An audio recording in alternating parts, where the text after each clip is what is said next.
Good morning. I wanted to welcome everybody to our second workshop, MetalMiner Best Ways to Achieve Immediate Part and Component Cost Downs. A couple housekeeping items. First of all, I'm Lisa Reisman, founder of MetalMiner. And I used to say I was the executive editor, but it's not really what I do these days. Anyway, if you have any questions, I'd love for you to throw them in the Q&A. We love getting Q&A or in the chat box as well. So one of the things, I'll give everybody maybe a few more seconds to kind of roll in. For those of you that joined us last month, we had this presentation looks extremely similar. It's basically kind of the same framework, but we really want to key in on specifically parts and components this time. And then our next workshop is really going to start gearing up the audience for annual contract negotiations, which typically occur later this summer. So just wanted to give everybody the heads up there. For those of you that are kind of multitasking, feel free to kind of listen in. Slide 15 is where we really get in. We have 25 slides. We go through them pretty quickly. When we get to slide 15 is when we're really going to kind of dig into the specific strategies. My colleague Don Hauser will also be joining us shortly. So let me get to the next slide. Who is this for? This presentation, we see in our audience, a lot of folks, we used to only sell into procurement and work with folks in the procurement organization. I'd say in the last 2 years, we're sort of seeing this real even split across the supply chain function. And in some ways, these roles are a bit in conflict. When you think about getting enough of what is needed, which has been sort of the mantra for the last couple of years, against from the procurement point of view, not holding high-priced inventory. There is this sort of yin-yang across the two functions. And every time we say, for example, when we did our workshop last month, we thought we were kind of moving away from that conflict in terms of, okay, commodity prices were coming off. It's going to return more to, less of the nightmares that we've seen in previous months, et cetera. Every time we say that, some sort of geopolitical activity occurs, like right now we have the Russia gas situation. So, again, the supply chain function remains threatened and kind of under extra duress because the gas not coming into Germany, and Germany kind of implementing their step 2 of their 3-step emergency program is going to cause some part shortages. And we're going to highlight some of those on this. And obviously it's something we all want to pay attention to. Okay, so whenever we talk about cost downs, we have to talk about time, because it's very difficult to go back and ask for a cost down when time has passed, obviously, right? So, right now we're seeing, and we have seen since the beginning of May, most commodities have started coming down quite a bit. Now we're going to talk about in a little bit, how do you look at commodities with regard to your part and component spend. So if you are not going back and asking for these cost downs today, I mean, you're not going to go back and get June cost downs. You're not going to get your May cost downs. So again, it's not across the board. We still have some threatened supply chain activity that makes it such that we're not all going to be able to get the cost downs in every category, but we certainly probably have some that we will be able to get. Okay. I love to put, this is kind of like me on a good day. No. So, I think this is really what I want to say here is, it's kind of nobody's fault. It's certainly not procurement's fault. It's not supply chain's fault. There have been so many geopolitical, just different trends all happening, a war, inflation. I don't need to kind of get into it, but it's causing a lot of angst for pretty much everybody. So here's the big problem. And we've talked about this last month. We talk about this all the time. And just when we sort of think like, oh, prices are coming off, maybe the volatility will slide down a little bit. Maybe it won't be so much. Oh, the material shortages are easing, or the logistics delays and labor shortages are maybe easing. We do think that we're in more of a recessionary environment, and some of those things may be easing a little bit. We know that, container rates are a little bit cheaper than they were before, but we still got issues with, China, for example, with COVID and not being fully reopened. They have their own economic challenges. And now you have kind of these widespread impacts from the Russian gas situation into Europe. So there is rationing, and the first place that gets rationed is industrial manufacturing, and in particular, heavy industry. So I think this nightmare just unfortunately seems to be continuing, even though we thought maybe it would be over at this point. Okay, so one of the pet peeves, we talked about this last month in context of, service centers. We talked about service centers. One of the pet peeves is, getting pressured to place orders because of some tightness in the market or rising costs. I mean, rising costs are still happening in certain categories, less so in others. I guess it all depends on what exactly you're buying. And we know that suppliers are, put pressure on companies, especially when they see lower demand or slower demand. They might want to be trying to fill their order books and putting pressure on all of you to be making some buying decisions quickly. So that's just kind of the way it always goes, right? So one of the issues that we've been seeing is a lot of mixed signals. So again, even just as I'm talking, I'm thinking about the mixed signals that I'm sending, right? I'm saying on the one hand, we have commodity prices that are largely falling, but then we have other commodity prices, or not just commodity prices, but parts and materials that could be in short supply. For example, copper parts that are largely used in the aerospace market here in the US are, largely purchased in Germany. We know that that gas rationing is going to cause some slowdown. So there may be still that kind of frustration and needing to secure and get as much parts and materials as needed in order to make sure that our own lines are not being shut down, et cetera. We see it all the time in our own commodity prices. And I'll share some of those trends in a second where, we're not sure what to make of the trend. It looks kind of mixed with mixed signals. And so even right now, as we're talking, we know we know there's headline inflation, there's a recessionary environment. We still have some areas where we may have shortages, and yet we're saying, go out and try to get some cost downs. And yes, that's basically what we're saying. Obviously, this is the other piece that, holding this high priced inventory is the reason why I've heard it. I'm in a professional networking group, and I heard of a company in the building products industry that had a little division, a little $2 million division. And somebody in that procurement function ended up purchasing, wood at the top of the market. It had $6 million worth of inventory, and they had to write that off. I mean, that's happening left, right, and center.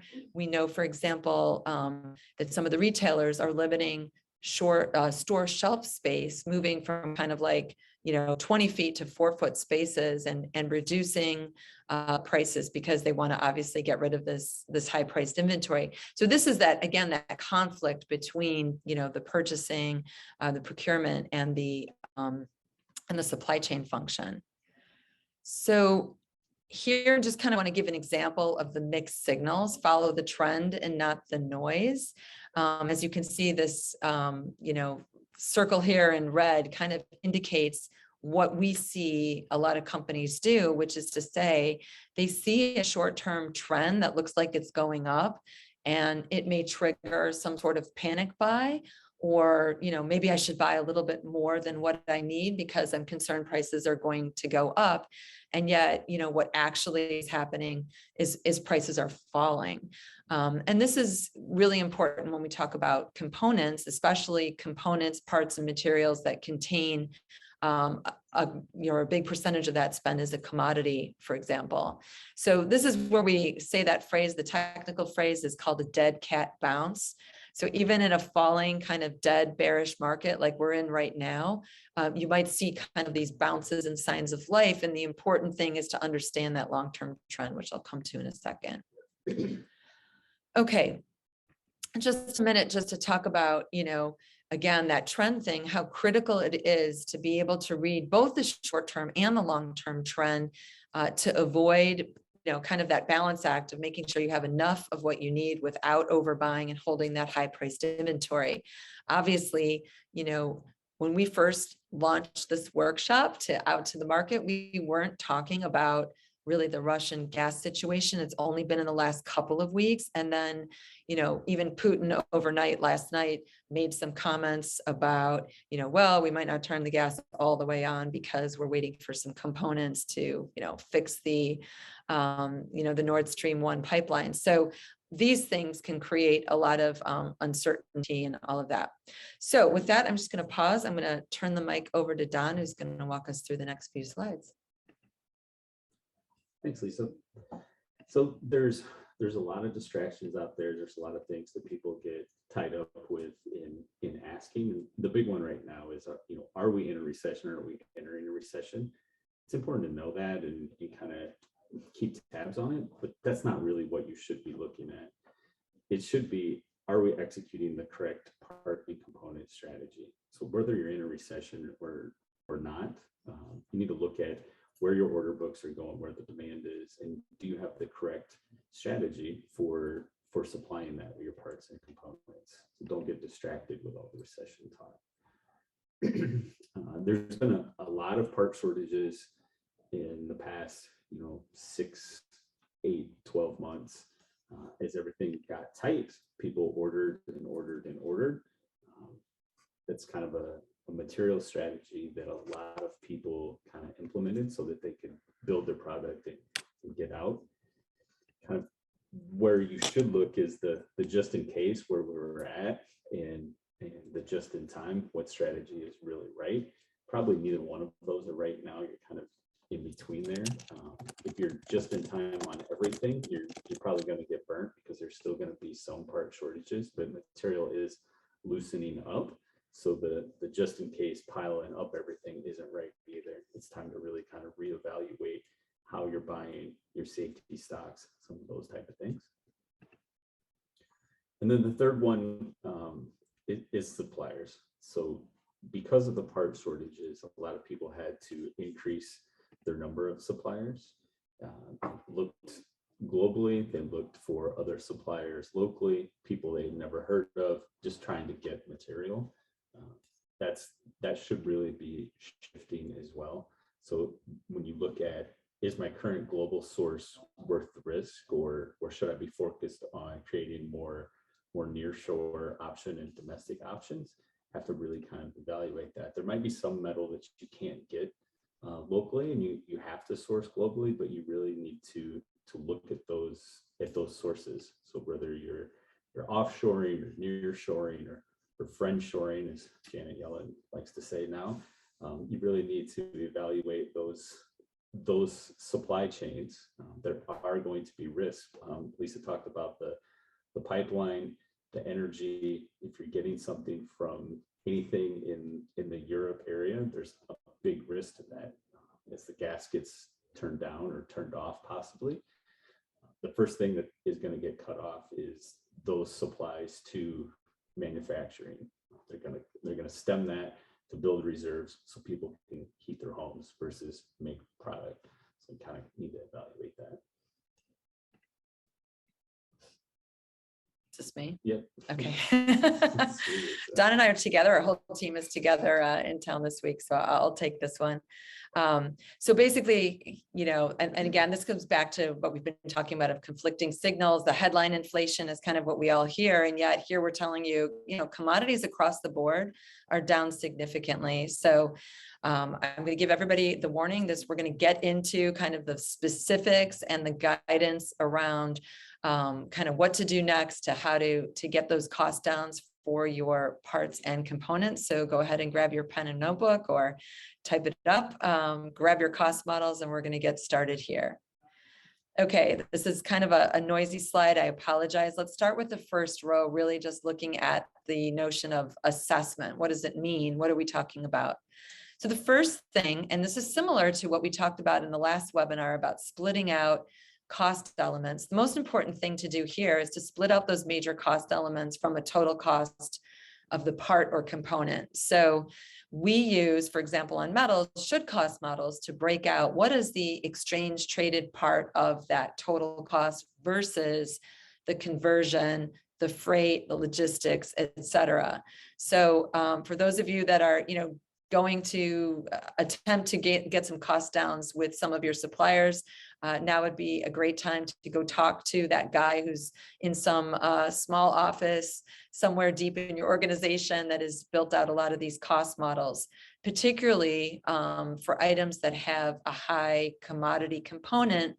For example, if we're talking about like fabricated parts, machining, stampings, et cetera, you have a high metal component, and especially if you're already, the value add piece, if you've got that locked, that metal piece has gone down significantly. So really get an understanding of what percentage of your part cost is the material, what percent of the total part cost is freight, logistics, labor, value add. Do that detailed cost analysis.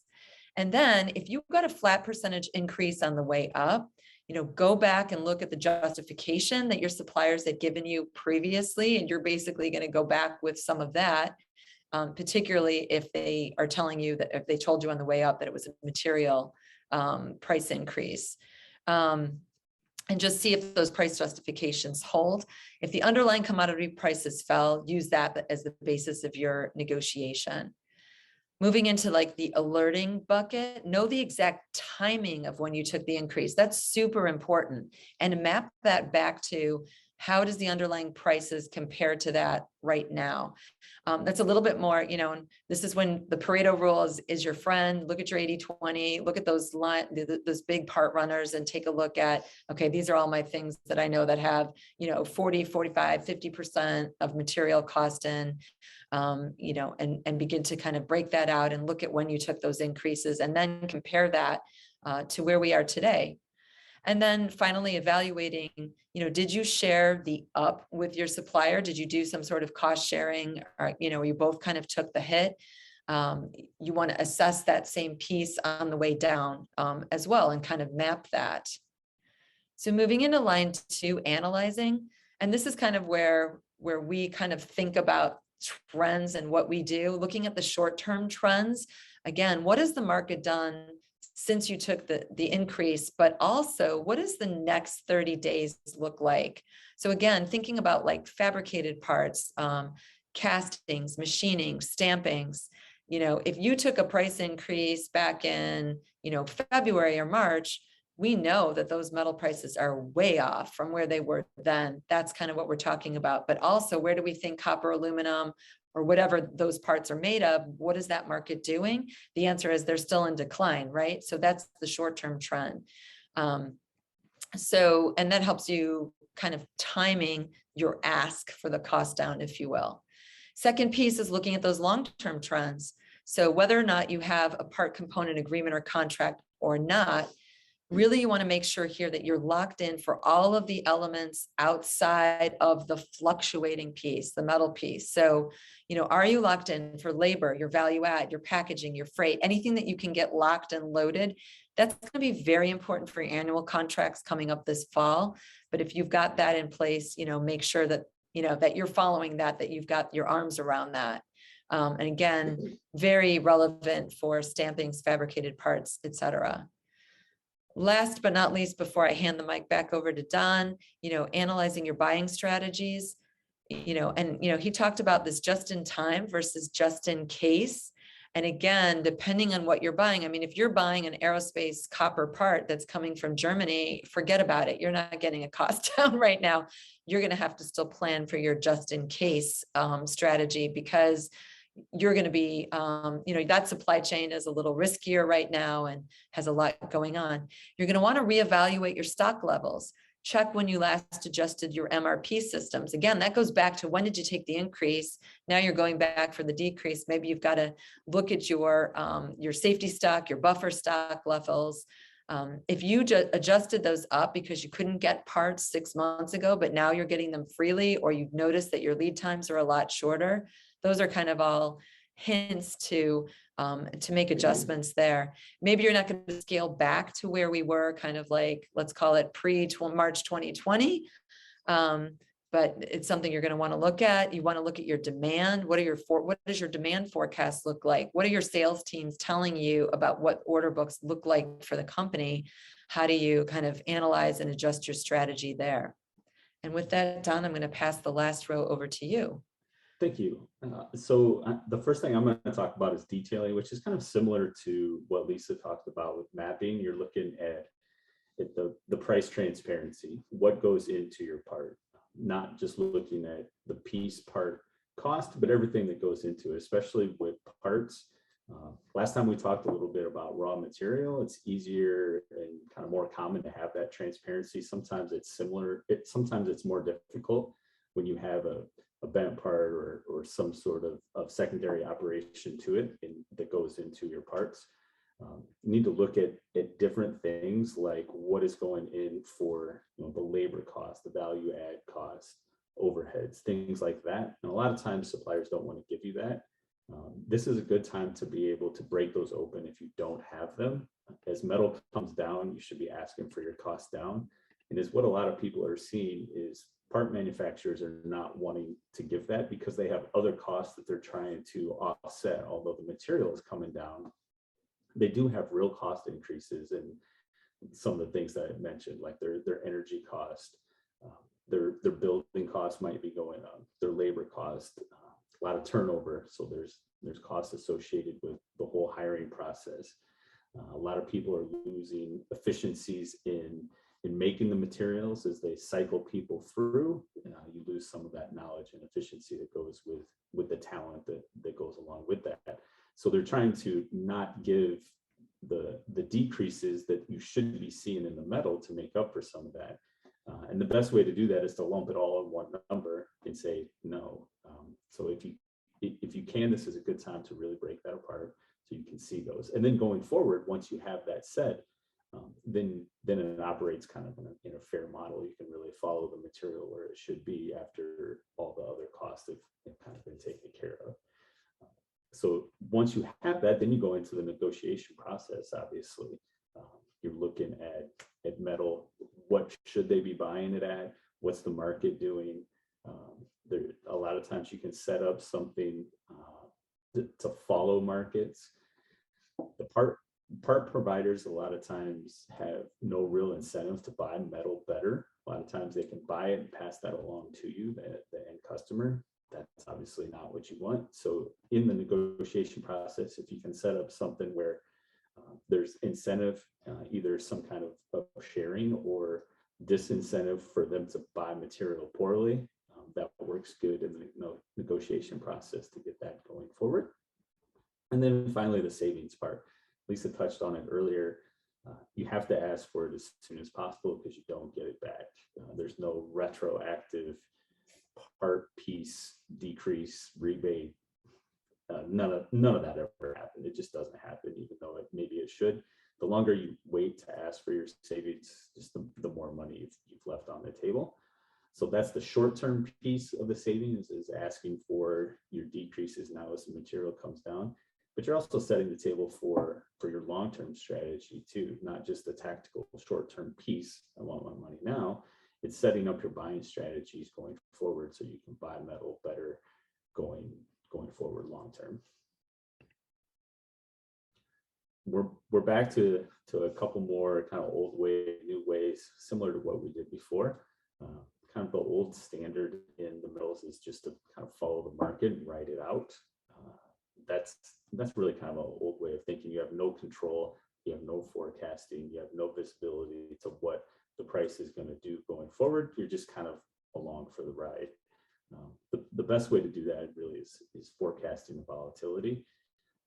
Sounds like maybe that's impossible to do, but it's really not. There's things to look at that can give some visibility into where prices are going. And then once you figure out where they're going, looking at the price trends, not just the noise, but the actual trends, then you can set up your strategies going forward on that. Single country sources versus multi-country sources. Again, we touched on this a little bit. There's a lot of danger with single country sources right now. There was a time where you can move everything to one of the BRIC countries for super low costs. You just loaded it up and let it roll. That's really risky, especially right now. There's so many different things that can disrupt those supply chains. We need to really make sure that we're looking at the total supply chain. Can I multi-source something? Some things that you can't. Lisa talked about copper and aerospace. Sometimes you're just there. If you're stuck with a risky supply chain like that, probably need to have some inventory for those disruptions. We have a couple questions. Can I throw out a couple questions here? Sure. So I'll start with the first one. What do you do if you don't have enough scale to matter enough to a supplier to push them, to give you like full cost disclosure, or like, what's your leverage in that scenario? I know you. So there's a couple things. One is you might be getting more leverage as markets kind of come down and demand comes down. A smaller customer becomes more and more important as it comes down. So you kind of got to keep that in mind. The other thing is being a good customer. So if you pay on time, if you forecast well, if you I always talk about a say-do ratio. If you kind of do what you say you're going to do, all those things make you a better customer, and you'll get kind of bumped up on the priority list. So it does two things for you. It allows you to get material when maybe some other bigger customers you would think would get it, but because you have built that relationship and you're a good customer, you can get some of that supply. And the other thing is, if you're willing to work with them because you're a good customer, a lot of times they will open up at least parts of it. They might not tell you everything. You might not get a full cost breakdown, but they might give you pieces of it, which is at least somewhere to start. Okay, and the second question, which I'll probably take, somebody had asked, is a hedging strategy worthy of consideration? I mean, I'm a big proponent of hedging. I mean, I think companies that have hedged the last couple of years have done well, at least to smooth volatility and create a little more certainty in pricing for the organization. I think sometimes it's hard to think about hedging when prices are falling, because you're thinking to yourself, well, prices are falling and I'm paying all this money to hedge. But again, when we think of hedging, we think of it as locking in a known margin. So I think from that perspective, and I think there's still areas where we've got enough, I don't want to call them black swans because we can see them in front of us. We think about like the Russian natural gas situation, and we know that industrial manufacturers are going to be rationed. We know they're going to have to make choices about what they produce, what they don't produce. I do think hedging can still be valuable in that environment, even in a falling market. And I know it kind of goes against the grain, but I think of hedging as a way to just lock in margins, remove some uncertainty, or even, I know, Don, you like to talk about a portfolio strategy, even just using it as part of, some percentage of the total for large categories is good just from a dollar cost averaging perspective. And again, risk mitigation as well. I think that makes total sense. I always feel like some percentage of your buy should be hedged. It doesn't necessarily have to be a financial hedge. A lot of times when people think hedging, they're talking futures contracts or something like that. It doesn't have to be like that. You can hedge your price risk by locking in a fixed price with your service center, with your parts supplier. There's a lot of different ways to hedge outside of the financial instruments that a lot of people don't want to mess with. Exactly. Last one. So we're into the inventory strategies again. The just-in-time strategy that was so popular for so long to really keep the inventory levels down. You get your inventory turns really high, runs efficiently. There's a lot of great things to that strategy. You really need to switch to some sort of blend. If you run just-in-time across everything, you're going to get your line shut down at some point on something. It's just kind of the new way things are going. So some sort of blended strategy, just in case versus just in times in there is probably the right way to do things going forward, and probably long term for the foreseeable future. I think there's really been a fundamental shift in how people are managing inventory. Got one more live question, Don, and we'll decide if it's you or me. So the question was, we purchase in low volumes and low annual dollars. Some of our suppliers have dropped us as a customer so they can focus on higher volume dollars and customers. Are we experiencing this? And I know you typically have your old large green tractor company hat on, but if you think about your suppliers, thoughts on that, if when you're kind of like just insignificant to certain people. Yeah, that does happen. And it has happened a lot in the last 12 months. Fortunately, I think they're going to come back around, but the only thing you really have in that situation is kind of shop your business around. There are going to be shops that are going to want your business, especially as their inventory value comes down, as the material comes down. I think there's going to be a lot of part manufacturers that are looking for business that they turned away in the last 6 to 12 months. Great. So I've got a key takeaway slide, but I'm going to rush through that to wrap up. I know we're kind of closing. There's a lot of resources that we make available. I'm just going to share that with all of you. We have free weekly newsletters where we're talking about some of these issues, what we're seeing in different markets. We'd love for everybody to check out the MetalMiner Insights platform. It's really, we've added a lot of technical and a lot of forecasting, predictive analytics, which I think people are looking for right now. Lots of great articles and whatnot. Those are all free. And last but not least, if you're interested in just kind of having a strategy recheck or would like to talk with us, drop us a line. We'd be more than happy to have kind of a 30-minute get to know you one-on-one discussion. You basically can bounce anything against us. With that, I thank you very much, and we'll be back next month with a primer on annual contract negotiations. Thanks so much.